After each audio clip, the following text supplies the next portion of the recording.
question aléatoire.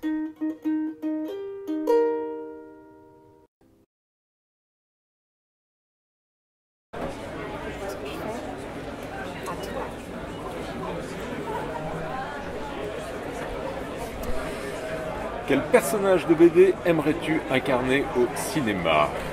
En tant qu'acteur? Oh, évidemment, ça sera un vieux rêve, c'est Corto Maltese, mais j'ai peur de ne pas être très crédible. Quand j'avais 20 ans, j'ai toujours rêvé d'être Corto. Il me reste un petit bout de patte, là, mais... Non, j'ai peur que ça ne le fasse pas. Mais dans mes rêves, ouais, j'aimerais bien être Corto. Une autre question. Possèdes-tu un objet porte-bonheur, un gris-gris? La réponse est oui. Hop. Alors ce bracelet, qui est un bracelet malgache, j'ai passé toute mon enfance à Madagascar, j'ai été élevé à Madagascar. Et quand je suis parti à l'âge de 12 ans, j'ai mis ce bracelet, qui est vraiment tous ceux qui sont allés à Madagascar connaissent ces bracelets. Et je ne l'ai jamais enlevé depuis que j'avais 12 ans. Depuis l'âge de 12 ans, ce bracelet est à mon poignet et n'a jamais bougé. Et si jamais un jour je devais en être privé, j'ai l'impression qu'il y a une part de moi-même qui me manquerait.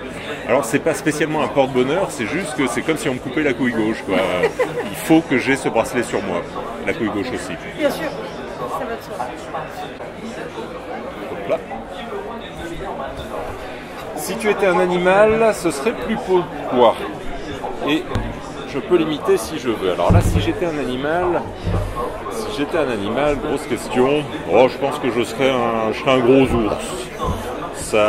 L'ours, il a l'avantage d'être à la fois confortable, câlin, sympa, mais faut pas l'énerver non plus, quoi. Je pense que je pourrais faire un bon ours, ouais.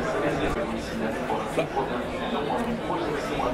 Sur quelle musique as-tu travaillé pendant la réalisation de ton dernier album de BD? Alors là, c'est une très bonne question parce qu'en effet, je travaille toujours en musique et j'ai, pour la plupart du temps, CDBO de films.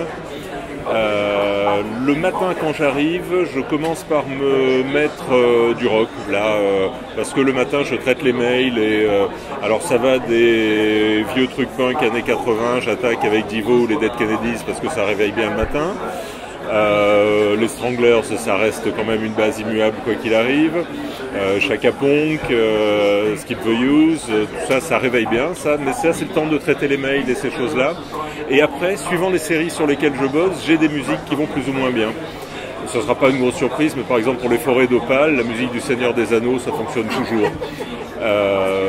Assez bizarrement, pour Echo, là, il y a un disque complètement improbable qui est, je le conseille pas du tout en tant qu'écoute, mais c'est la BO de Barbarella, du vieux film de Roger Vadim, qui est complètement kitschissime.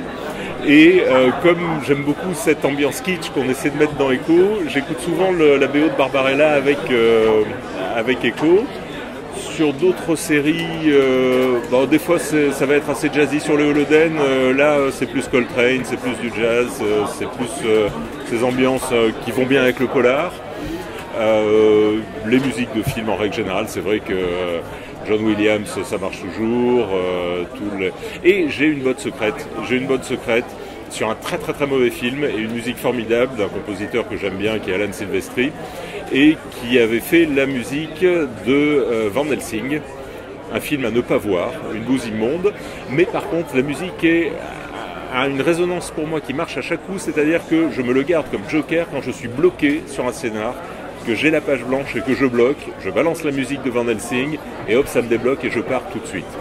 Donc j'essaie de pas trop l'user pour que ça garde son mojo quand même, mais non, les BO, beaucoup de BO en bossant.